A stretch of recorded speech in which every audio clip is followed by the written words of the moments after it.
Vous allez déménager, mais vous ne savez pas par où commencer? Et surtout, vous n'avez aucune idée de comment vous y prendre pour changer vos contrats d'électricité et de gaz?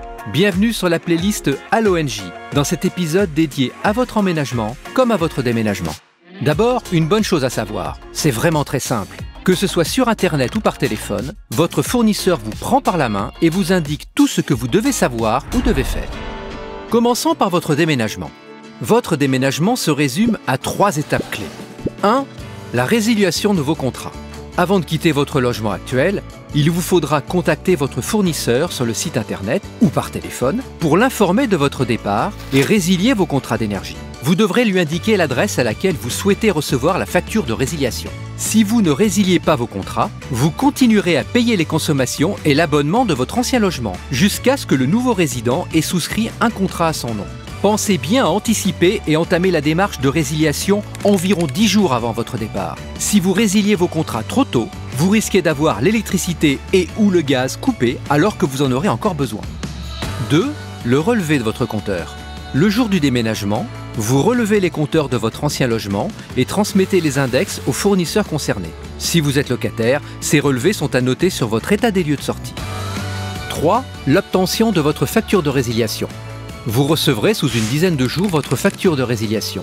Elle régularisera la part d'abonnement et l'énergie que vous aurez consommée jusqu'à la date de résiliation, en déduisant les règlements effectués si vous êtes mensualisé. Ensuite, comment préparer son emménagement? 1. Prenez contact avec un fournisseur. 10 jours avant votre emménagement, dans le cas d'un logement déjà raccordé au réseau, prenez contact avec un fournisseur d'énergie afin de souscrire un contrat pour l'électricité et ou le gaz. 2. Les pièces que vous devrez fournir. Pour signaler votre changement d'adresse, vous avez besoin de communiquer les coordonnées de votre nouveau logement, votre relevé de compteur d'électricité et ou de gaz, votre numéro de PDL, point de livraison, ou PRM, point référence mesure pour l'électricité, et de PCE, point de comptage et d'estimation pour le gaz. Ils permettent aux fournisseurs d'identifier votre logement avec plus de précision. Ces références figurent sur la facture d'énergie du précédent occupant qui pourra vous les transmettre. Vous pouvez retrouver le PRM au niveau du compteur communicant Linky si le logement en est déjà équipé. Enfin, votre RIB ou IBAN pour être prélevé et mensualisé. Il ne restera plus qu'à transmettre au fournisseur votre date d'entrée dans votre nouveau logement, ainsi que les renseignements concernant votre future consommation dans votre foyer, comme par exemple la surface en mètres carrés du logement et vos équipements électroménagers. Pour votre logement, il existe 2 cas de figure. 1. S'il a déjà été habité. 2. S'il n'a jamais été raccordé. 1. Pour un logement qui a déjà été habité et toujours doté en énergie. Votre demande d'accès à l'énergie se fera à la date que vous aurez communiquée et sera basée sur les relevés de compteurs que vous aurez transmis aux fournisseurs concernés. Ou bien ils seront directement auto-relevés si le logement dispose de compteurs communicants et ainsi transmis par les distributeurs auprès de votre fournisseur. Le jour de l'emménagement, vous n'aurez donc plus rien à faire. Mais attention, si l'énergie est coupée et que le logement a déjà été habité, il faut compter 5 jours ouvrés en moyenne pour que les énergies soient rétablies. En revanche, si votre logement dispose d'un compteur communicant en électricité, le rétablissement peut être effectué dès le lendemain. On se répète, mais pensez bien à contacter votre fournisseur avant de déménager. Vous ne voudriez pas déballer vos cartons dans le noir. Si vous êtes dans cette situation, vous pouvez dès maintenant faire une demande d'intervention en ligne. Rendez-vous en description de la vidéo pour accéder au formulaire. 2.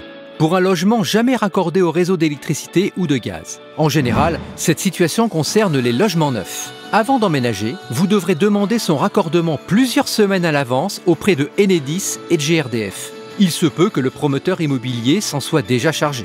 Dans ce cas, relevez ou demandez au promoteur les références du logement et des compteurs. Nous vous conseillons de faire inscrire ces relevés au moment de la livraison du bien. Ils vous seront demandés par le fournisseur d'électricité et ou de gaz et vous devrez les transmettre au distributeur le jour du rendez-vous. Si le raccordement n'est pas réalisé, pour l'électricité, Enedis réalise le devis et effectue les travaux de raccordement au réseau. Pour une prise en compte rapide, précisez la date d'emménagement et fournissez les pièces demandées comme le plan cadastre, le permis de construire, la photo de votre projet et la puissance souhaitée pour votre logement. Ensuite, votre électricien vous remettra une attestation de conformité à transmettre à Enedis. Pour le gaz, c'est GRDF qui réalise le devis et gère les travaux de raccordement du réseau extérieur jusqu'au compteur de la maison. Ensuite, c'est votre plombier chauffagiste qui réalisera l'installation intérieure pour amener le gaz du compteur à l'intérieur du logement. C'est lui qui vous remettra l'attestation de conformité. Sitôt le logement raccordé, contactez un fournisseur avant d'emménager pour l'informer du jour de votre entrée dans les lieux, pour souscrire un contrat d'énergie et pour prévoir un rendez-vous avec les distributeurs afin de leur transmettre les documents liés au raccordement et ainsi vous donner l'accès à l'énergie. Ces documents sont le certificat consuel, l'attestation de conformité et le devis de raccordement déjà réglé pour l'électricité. Pour le gaz, le certificat de conformité et le devis de raccordement réglé. Il vous faut un appareil à gaz déjà raccordé comme un radiateur ou bien un bouchon de sécurité. Le délai de rendez-vous est de 10 jours ouvrés minimum. Quand allez-vous recevoir la facture de souscription? C'est votre première facture. Vous la recevrez sous 10 jours et y retrouverez vos frais d'accès à l'énergie qui sont communs à tous les fournisseurs d'énergie et fixés par les distributeurs Enedis et GRDF, ainsi que le paiement en avance de 2 mois d'abonnement maximum.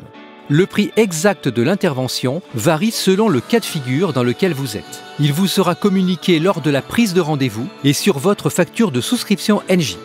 Si vous êtes arrivé au bout de cette vidéo, vous êtes fin prêt pour déménager et emménager. Alors pour faire vos démarches, rendez-vous sur le site particulier.engie.fr.